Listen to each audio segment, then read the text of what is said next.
Hello, everyone. I have my wonderful patient, the 22-year-old.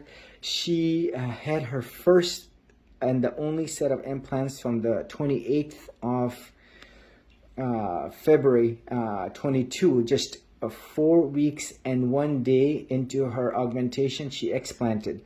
Now, you, right before we went to the operating room, you gave like a video testimony, we know, but tell us how you were feeling once you got the implants. When I got the implants, I first noticed the onset of symptoms 2 weeks in and realized I needed to get them out right away. So like he said, I got them out 4 weeks and 1 day after, and I definitely see an improvement in so many ways, which really has me believing in BII. I believed in it before, but it just really goes to show. Yeah, just 2 weeks in, I was feeling miserable. Now, you had 25 of those symptoms, of the many symptoms of the 55 that I have on my questionnaire from eating. For example, you couldn't eat, you had severe nausea. Now, how's your food now? You're just 6 days out from your surgery. I have a big appetite, so that's improved. Yeah, I couldn't eat before. I lost 15 pounds. I was 130 pounds going into the surgery and 15 pounds or something after, and that was even with my implants in, so that probably even added a couple pounds. So I lost a lot of weight in that amount of time, and now I'm hoping to gain that back because I definitely have more of an appetite. Good. And you know what, as you will see, you had the tingling in your arms and legs. And remember, the question was, as you came to me, is it really the implants? And I said, well, no one has walked into my clinic and said the implants are making him healthier, and this is clearly by definition what is breast implant, unless someone young, 22, who is healthy as anyone can be. No autoimmune issues, no thyroid issues. We tested that at the ER, perfectly fine. Yeah, you went to the emergency room complaining, and you had all these symptoms, and now the only thing that lingers on day 6 is what? The thing that lingers is the joint pain in my knee. It's very minimal, and kind of if I lean towards it, the left is worse than the right, and then a little bit of almost like a growing pain feeling behind my knees. Just like a little muscle achy, some numbness and weakness in the lower legs, but it's barely there, and everything else has gotten better. We will hear from you. I'll see you again on Friday. We'll hear from you in a month.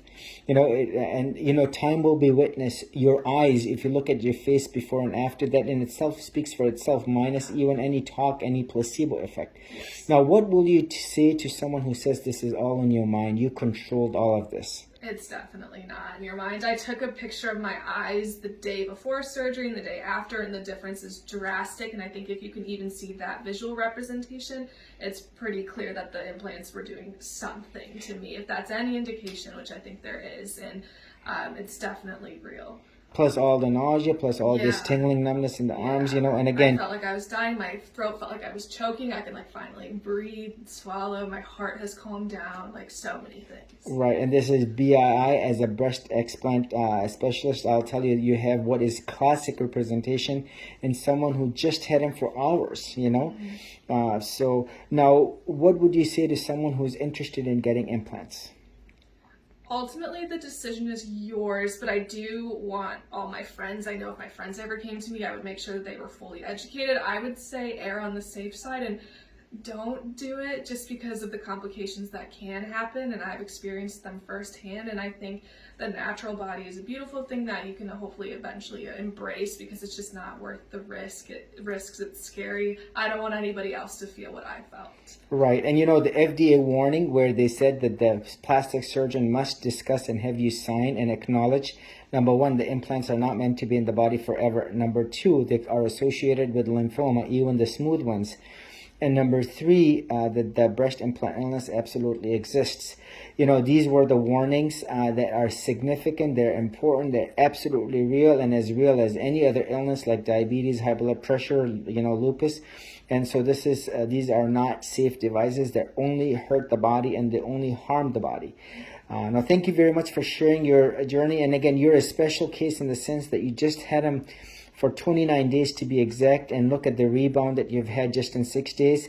And we will continue to hear from you, and thank you very much for sharing your journey. How was your anesthesia experience?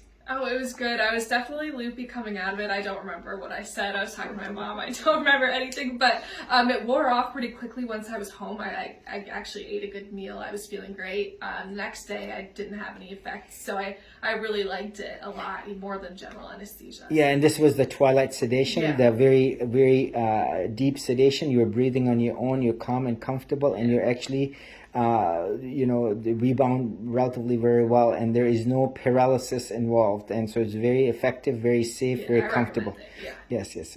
And you did not need drains, as you can see clearly. Right. Week out, no hematoma, no seroma, doing well. Yeah, all right, great. Thank you very much. Thanks for sharing Thank you your journey. so much, Dr. Khan. Thank you, everyone.